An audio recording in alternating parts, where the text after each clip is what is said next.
All right, friends, it's Peggy Hall here, and today is Monday, November 1st.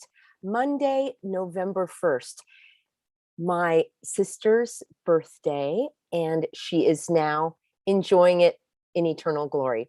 Some of you have been following the Healthy American Morning Show with me, and I share a lot of my personal stories here. And I want to thank you for being a very valued member of this positive encouragement community. We have all had hardships, we have all had loss. I have shared some of my stories, and I know you are sharing yours as well. This week, we are going to be talking all about boundaries. When I first heard that word boundary, I thought, that's not for me.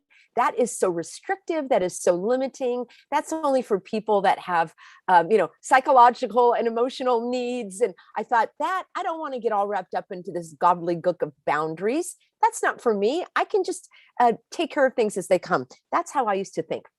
And I want to share with you a couple of life-changing experiences that I've had. I'll be sharing those throughout the week. Right now, let me know where you are tuning in from. It is a beautiful November day here in sunny Southern California. I actually am having half a cup of caffeine this morning because I did stay up really late last night. I overstepped my own boundaries with myself. I was working on upgrading our concierge program. Now we have a concierge plus. We're going to be having a VIP program. That's all I'm going to talk about related to religious exemptions here this morning. I need a break from all that hogwash. Your exemption is not hogwash, but what your employer is sloshing all over you is hogwash. I have all of the remedies for you. Thank you to the moderators here this morning that will be directing people to this afternoon's class. 3 p.m., Peggy to the rescue. We're going to roll up our sleeves. We take care of all of those situations regarding oppression and tyranny and fighting back.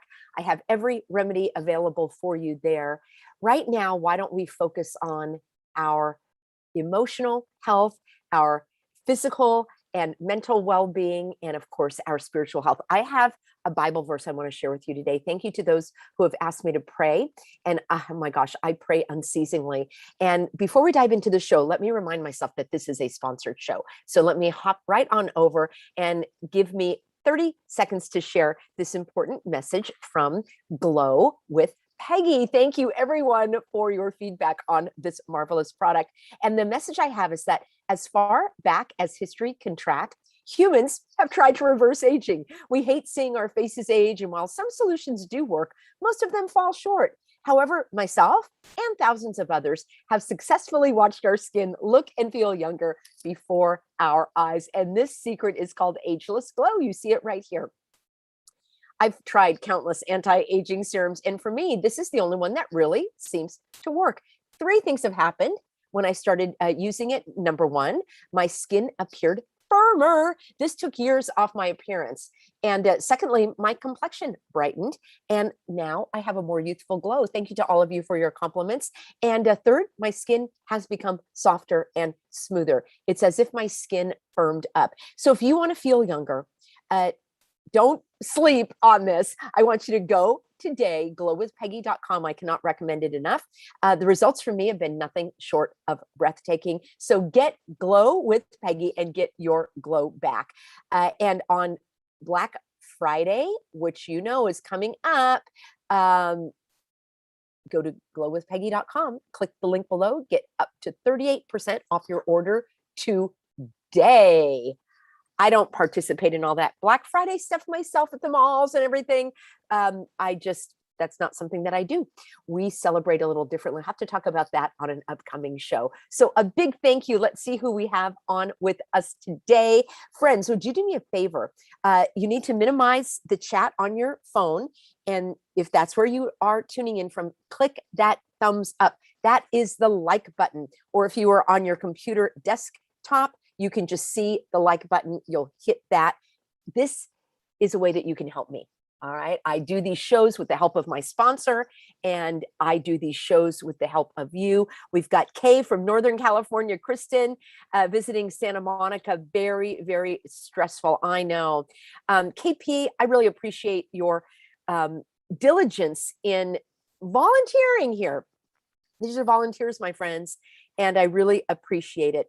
I am going to be talking this afternoon.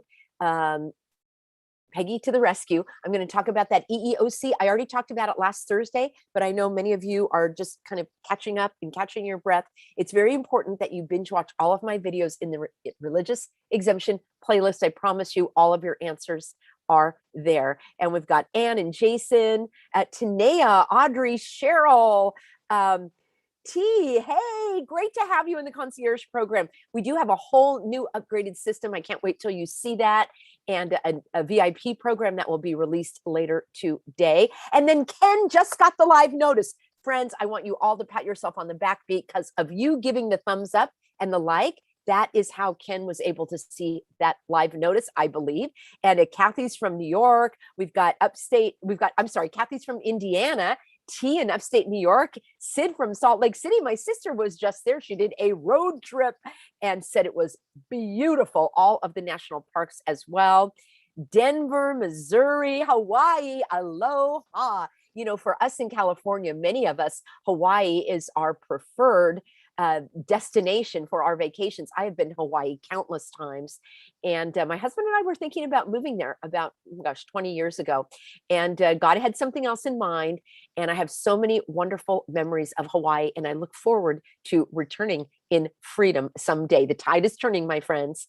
Karen's got her cup of coffee, and it's sunny in Indiana. That sounds wonderful. Christina's sunny in Florida. Christina, so many people are moving to Florida. It is wonderful that that is a bastion of freedom. Helen, love having you on board. All right, friends, there are so many of you here. I do want to dive in right now because this topic changed my life. Let me know in a comment if you have ever learned about boundaries, if you have ever read any books about boundaries, maybe you've taken some classes or have done some consulting. Is it legal to cough? Is coughing legal? Is that illegal? Am I going to get a ticket from the coughing police? I'm not joking. Being sick is not against the law. In fact, if you are sick, you have other protections from the ADA. I'll just leave it there. Uh-oh, I'm already drifting into the political, it's not really political territory. Tyrannical territory. That's what I'm going to call it. I want to be free of that today, my friends. Let me talk a little bit about my story, and then I want to hear about your story. For as long as I can remember, I have had the nature, I call it a divine design. It's the way that God created me, of not really a personality, but a style where I would call myself a people pleaser. I don't even like labels. I don't even like to put that label on me, but it's just in my nature and it's in my design that I want people to be encouraged. I have always thought that if I could make people feel better and make people happy, which now we know that's not possible. You are not responsible for other people's emotions. They themselves are. But I thought if I could just make people happy, then that would be the best gift that I could give to the world. Now, there's nothing wrong with that, except if you begin to sacrifice your own needs, desires, dreams, goals, wants, and all of that.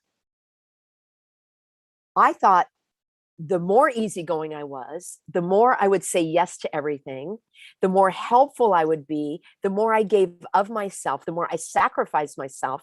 I thought I would be seen higher in God's eyes. I was almost trying to earn his love and grace. And regardless of where you are in your faith journey, I'm just sharing my own personal views that, or my own personal experience. I realized, you cannot earn God's love. He loves you no matter what. And in fact, that can give you a greater sense of release and ease and comfort and trust and peace of mind. In this show, we talk about guarding your heart and taking every thought captive, because your thoughts are things that you actually can choose. And you can choose to think a certain way that will make you feel a certain way, that will result in a certain consequence or action or lack of action. Sometimes we feel that we just wake up with these emotions, but if we trace them back, often there is a thought that will be the driving point of that.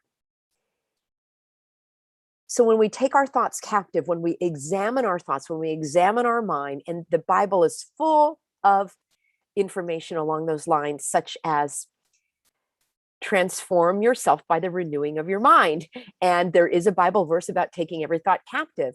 And there's a Bible verse about setting your mind only on things that are pure and lovely and good and positive. That comes from Philippians, the 4th chapter. And that I've always had that in my nature as well. I've always defaulted to looking for the positive. I've always defaulted to wanting to be cheerful and optimistic. It's just the way God made me. And that may not be something that comes easily for you. That's why I'm here as a spiritual support and positive encourager to help you think about the way you're looking at something and then look at it differently. So I started to look at the concept of boundaries differently. Instead of them being restrictive and limiting, and I don't have to have boundaries and I can do it, I can do everything and all of that, I started to look at boundaries as something really smart and something ordained from God. There is a Bible verse. I was going to find it. I don't have it on me right now. I want to share this Bible verse, which is along the lines of, he who neglects his own household is worse than an unbeliever.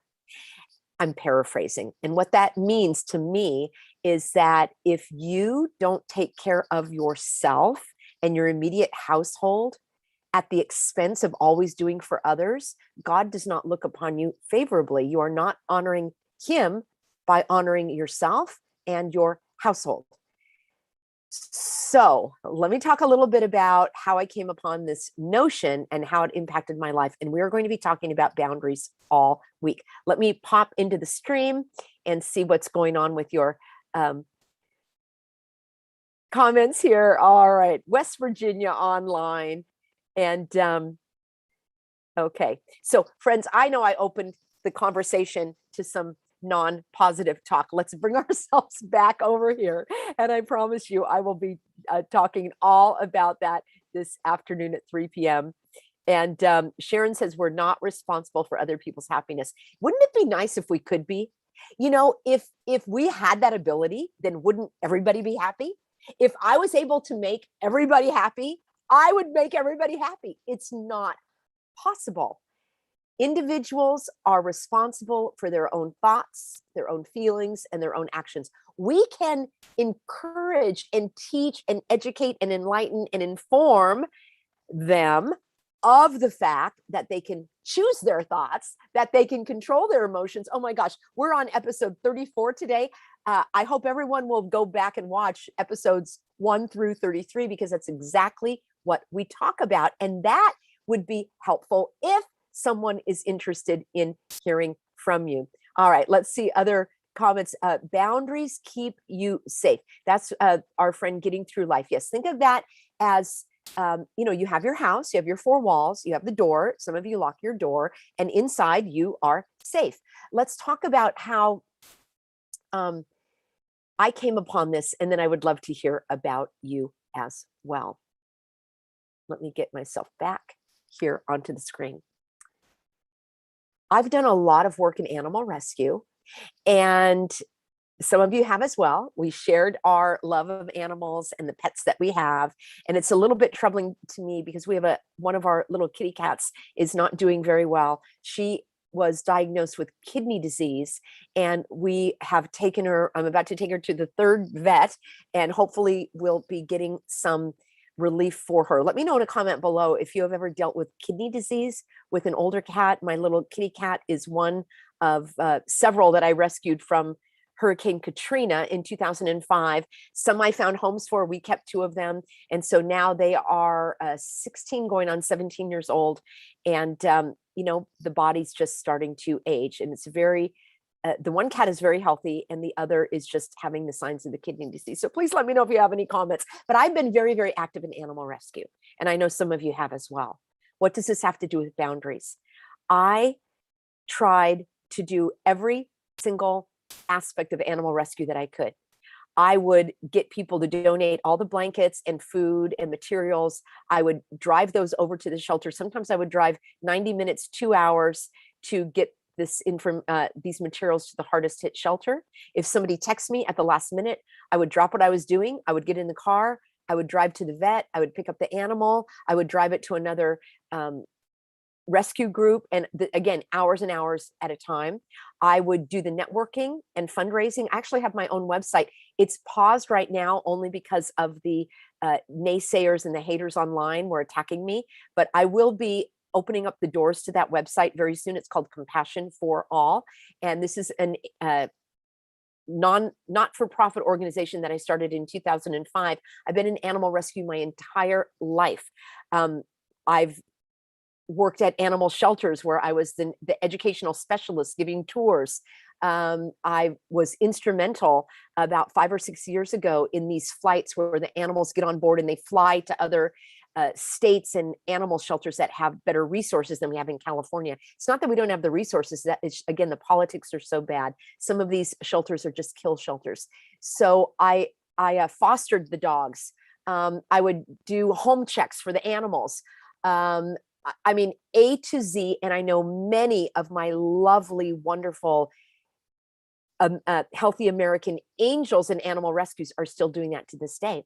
Well, I was so overwhelmed. I was so emotionally distraught. There's so much loss and trauma involved in animal rescue. There's a great deal of mental illness in animal rescue in terms of people that are hoarding animals and animal cruelty, and, you know, fill in the blank. You may feel the same way with your job, that you're overwhelmed, or your family is always tugging on your apron strings, or maybe you're working as a first responder and you feel like you can never give enough. Mainly teachers and nurses and pastors and, you know, those that are healers are always giving. We all are. And some of us are more prone to the loose boundaries than others. So I was having a very tough period of emotional overwhelm. And I sought support, which is one of my tips and tools for dealing with intense emotions. One of them is to acknowledge your emotions, and it's okay. All emotions are valid. I did a whole week about that last week. We talked about expressing your emotions. It's okay to feel overwhelmed. You need to talk about it. You need to physically get it out. You need to write about it. You need to apply what you've learned from it. So there are many helpful tools in dealing with this. So I used one of the tools and I got support from a wise person who could guide me in my overwhelm. And she said, Peggy, it's not possible for you to continue in this manner. You're going to be burned out. You're going to be sick. You're not going to be of any good to anyone. And she asked me the simple question. And I'm going to tell you how this impacted other areas of my life. She said, what is it that only you can do that no one else can do? All right. Let's look at all the things you're doing and you tell me whether someone else could do this, or whether like this is your area where you shine, where you and you alone, and you cannot, give that off to somebody else to do. You can't delegate that. So I said, well, okay, other people can collect the blankets. I mean, I like doing that. I'm able to do it. I have a lot of people and I can get that. Others, it doesn't have to be me driving to the vet to pick up the animal and take it to the new owner. It doesn't have to be me to do they're called home checks, where you go and you interview the people, make sure that they're not weirdos and that, they have a fenced yard and they're not going to chain the dog up in the backyard and all that. Yeah, other people can do the home checks. I was also going to the adoption events. Well, yeah, other people can go to the adoption events. Other people can do fundraising. I realized for me, what I'm really good at is networking and teaching. So she said, that is where you want to put your focus because you're going to be more effective. And the other question she had was, what can you do that has the biggest impact for the most animals? I thought, well, that's educating other people on how to treat their animals, educating these governments and the animal shelters on compassion, working with the community, it all came back under the heading of education. She said, that's it. If opportunities come your way and they're under that banner of education, you jump on it, you give it your all. But if your area of expertise is education, and you've got 24 hours in a day, and you're using 4 or 5 hours to pick up animals and to collect blankets and to drive out to the animal shelters and to go to the adoption events, you are taking away from your ability to do what you do best. You're actually not being effective. You're not helping the cause as best as you could. And I thought, oh my gosh, that is so right. But even today, even as I'm telling you about boundaries, I have a little bit of, oh, but I wish I could do it all. But I want to do it all. But I think I can do it all. But I was trying to do it all. My thinking mind, my brain, probably my ego, is still arguing with my soul about, you can do it. You're not doing enough. You haven't done enough. And that's kind of a topic for another day as well.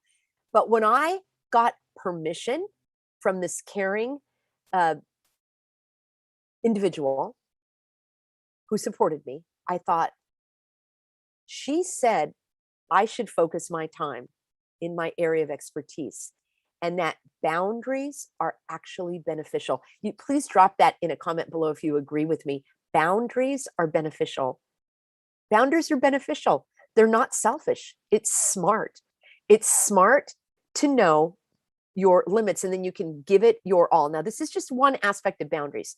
The topic of today's show is boundaries and honesty. So that was just to explain to you how I even was exposed to the idea of boundaries. Now I'm going to talk about how I use that in my relationships. All right. So boundaries are beneficial. The other thing that this lovely lady shared with me is that create boundaries. I create the boundaries in a way that makes sense for me. For example, I am going to do X number of fundraisers a year. I will personally attend, what's a number for me that's suitable? Events, personal in-person events. I was driving all over. I'm kind of doing that now with the Healthy American. Every time somebody emails or calls me, it's like I get in the car, I drive, I drop everything I'm doing, and I go and I speak. This Saturday, I'm going to be in Ventura. It's actually in a little bit, well, it's Ventura County. Let me know if you're interested. Please make sure you're on the newsletter, thehealthyamerican.org. And people are asking me to consult with them and with their groups. And just on a moment's notice, I'll drop everything and do it. The smarter way is to say, I'm available for one appearance a week. I can drive outside of my, residential area within an hour, for example, once a week. And once a month, I can drive if it's 3 hours or more. Those are my own boundaries that I set. No one is setting them, imposing them upon me. That's through my prayer and my thought. Oh, remind me, everybody, to do my Bible verse. I'll do that at the end.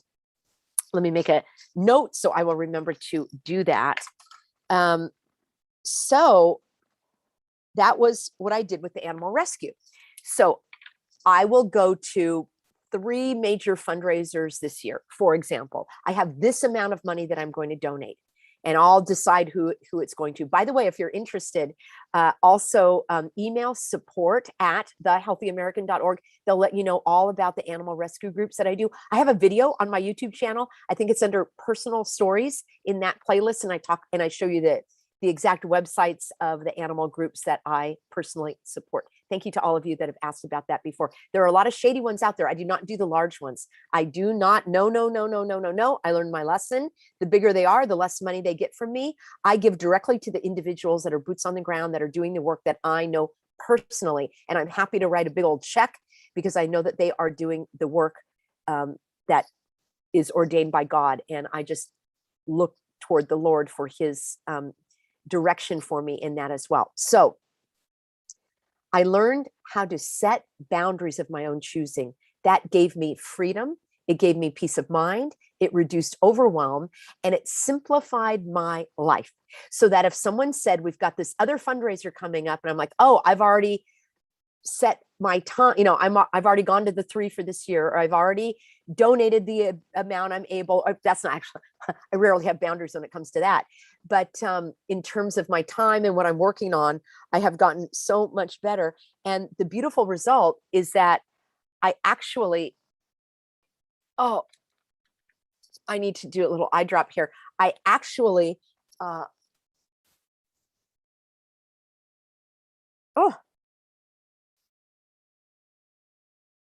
okay, that's better. I'm more effective. I get more done and I have a greater impact with boundaries than I did when I was just doing the free for all.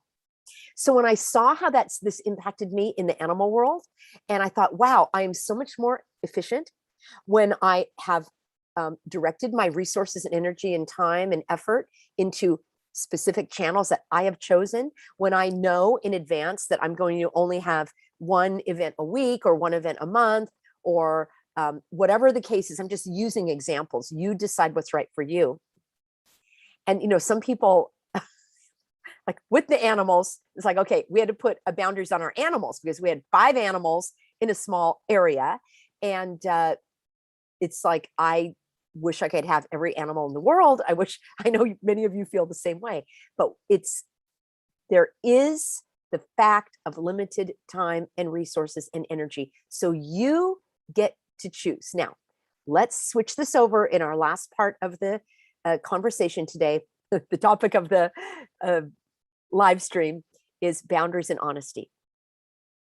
I want to give you an example of interpersonal relationships. So some of you are setting boundaries at work. Some of you are setting boundaries with money. Some of you are setting boundaries with time. And I want to talk about a situation that is probably common, and that is boundaries with your loved ones. All right. My lovely mom, now enjoying eternal rest with the Lord, was quite a dynamic, spirited woman, actively engaged in life, always had something going on. She was an emergency room nurse for her profession. She was a tough, we call her the mighty oak. She was just a very dynamic, adventurous, engaged in life person. And she had very strong opinions. And I was 3 out of 4 children, so I was a little bit lower in the range. And I was the people pleaser kid. And if you ever read the books about birth order, it's really interesting.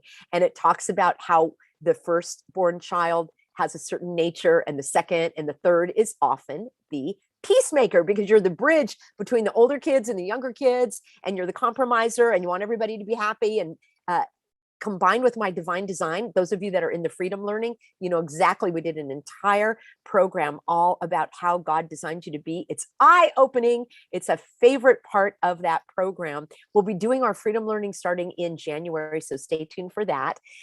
That's for those of you that want to get a professional teaching certificate. It is not anything that has to do with the government. It is not a credential. You are certified by Freedom Learning Outside the Box. And it is wonderful, and love to tell you all about that. So we talk about the divine design. We talk about why you express yourself the way you do. And my relationship with my mom, I always gave in. I was a people pleaser. I always gave in. I never said no to my mom. Hey, sweetie, she'd say, I want to drive up and see your sister this weekend. Let's go on Saturday. And I'm like, oh, Saturday doesn't really work for me. Okay, yeah, let's go Saturday. That sounds great. And I would move everything around, and we would go on Saturday, where I wanted to go on Sunday instead. But I thought that it would be rude. I thought it would be selfish. I thought it would be like, of course I'm going to honor my mom. And I did this for, like 50 years. And here's the issue. There's nothing wrong with wanting to accommodate my mom. How do you like that word? And enjoy spending time with her. And I really did. Here's the problem. Here's what I realized about my interaction. I wasn't being honest. I wasn't being honest. I was agreeing. And that's just a simple example. There's so many more, just simple one that comes to mind. There can be much bigger ones in terms of decision making. And, when I bought my first home, and I was very excited, and I was a young, not too young of an adult, but I was in my adulthood, and she got so excited as well. And she came over, and I was single at the time, and she was helping me choose the decor and the design for my condo. And it's like, oh, I sort of gave into what she wanted. I mean, okay, can anybody relate to this? And part of me liked, I guess, what she was offering or suggesting, but part of me, deep inside, I didn't even really realize that I was a people pleaser. Like, I didn't want to upset her. I didn't want to make her mad. I didn't want to let her down. I didn't want to disappoint her. I wanted to go along. Maybe she did know better than I did. I'm just thinking of some examples right off the top of my head. There were more serious ones with greater impact that went on, things that involved, other choices in life and more significant decisions and all of that. But throughout my life, I would defer my own preferences, desires, needs, scheduling, time, resources, and I would defer to my mom. Now, I didn't really still have a little bit of that with my husband and my family, and it's just part of my nature, and I acknowledge that. But when I learned about the boundaries, I thought, I'm going to try this out on my mom. And the reason why is I wasn't really being honest. I was agreeing to do things, and I was doing them a little bit out of obligation. We'll talk about the difference between obligation and responsibility and love in another show. So what I did is I started learning all about boundaries, and I became trained in it's called pastoral counseling. My husband and I went through a very in-depth, lengthy training from a Christian worldview of prayerful counsel. And if you are interested in that, the gift I have for you is called Healing Broken Relationships. And that's over at peggyhall.tv. And I want to just show you that one of the experts that I learned from was Dr. Henry Cloud. And what I want to show you right now is the book that really changed my life. So yes, I'm on Amazon. I know that probably will drive some of you crazy. Let me hop on over. I'm going to share my screen. You can buy it anywhere you like. I just want to show you the cover. I've actually given this book to others. They have told me, Peggy, thank you so much. I think I might do a whole class on boundaries. Let me know in a comment below if that's something you would be interested in enrolling in as a program. And we could really dive in and we could talk together and really work through some of these issues. This is an excellent book. It does come from a biblical perspective. There are many other books about boundaries. I think this is a great place to get started. What I like about this book is he starts out with examples, case studies, people's lives. And you're like, oh my gosh, that sounds like me. That sounds like me. That sounds like me. And you're like, these are the exact situations I'm going through. And then he teaches the tools and techniques. And then at the end, you see the person's life before and after and how they handle things. And it's done from a real, just like a real life situation. So I really would recommend that. And Paul says parental reconciliation is a major important aspect of life path growth. You stated that so well, Paul. And I would add that it's never too late. It's never too late. Some people are having this reconciliation with their parent in the last stages of life. And the important thing is that healing is available. And I had healing with my mom. Mama Bear said she always did whatever her mom wanted. When she would change the kitchen decor, her Mama Bear would buy her the things that matched. I started doing this as a young age with my babysitting earnings. Oh, that's so sweet. Oh my gosh.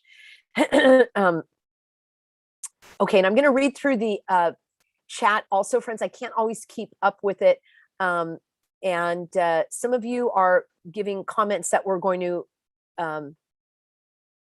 we are going to keep for another time because we're not talking about that here.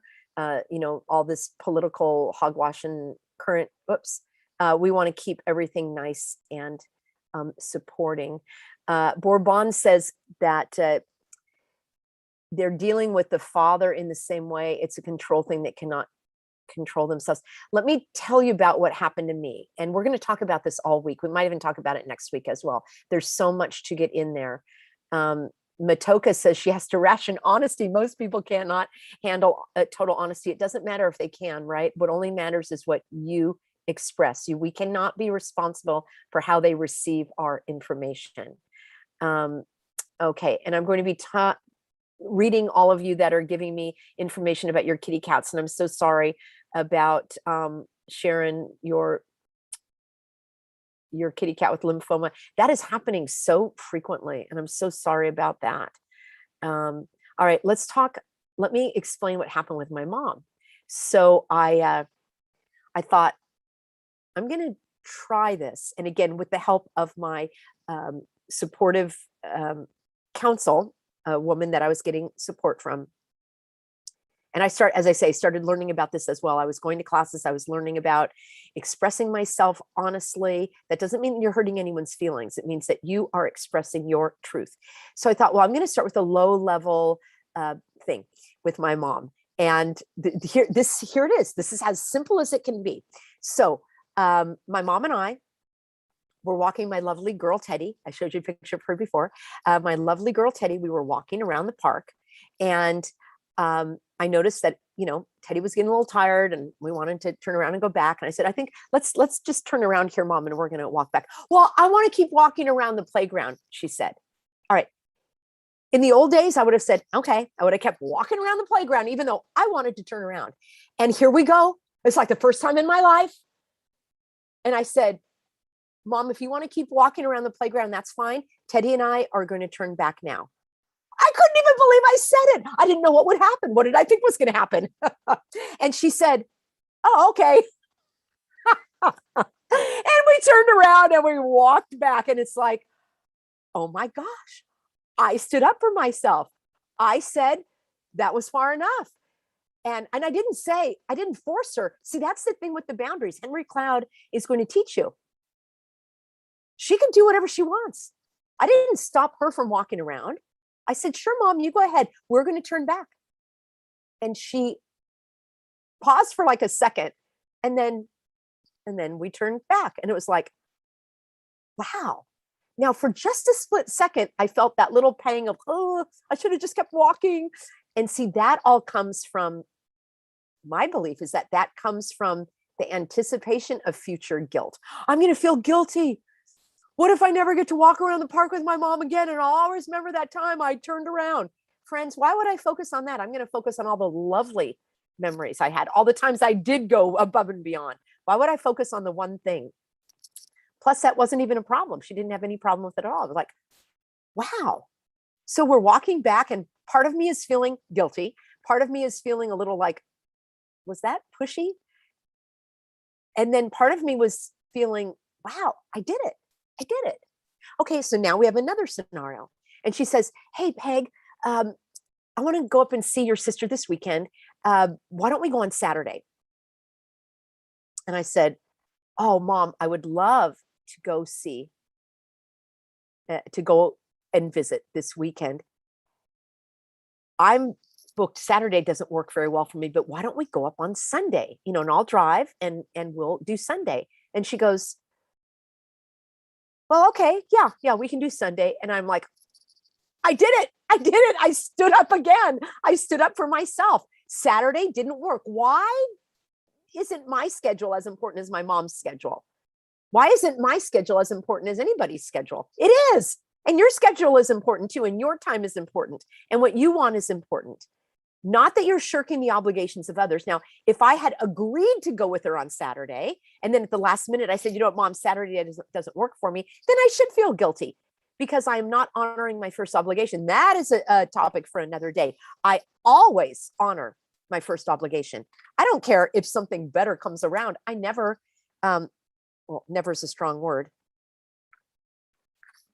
I don't remember, and I don't like, and I rarely, if ever, will back out of my obligation. If I have agreed to do it, I've agreed to do it. That helps me choose and make that decision more carefully than just agreeing to things and then backing out at the last minute. That is so not a good boundary. The boundary comes in advance before you make the decision.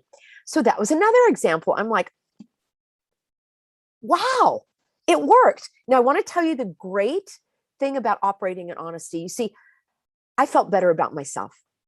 I was no longer being deceitful to myself, trying to pretend that Saturday was okay when it wasn't. Fill in the blank with what we're talking about.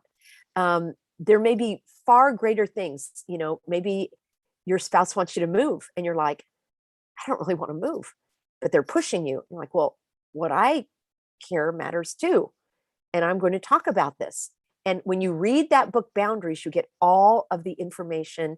And when you watch the free series at peggyhall.tv about healing broken relationships, you'll also see a lot of that is about boundaries and how to talk to people. So the great side effect for me about implementing boundaries is that I could work and operate from a place of honesty. The other thing is I take a little time. I don't just immediately make a decision or agree to something.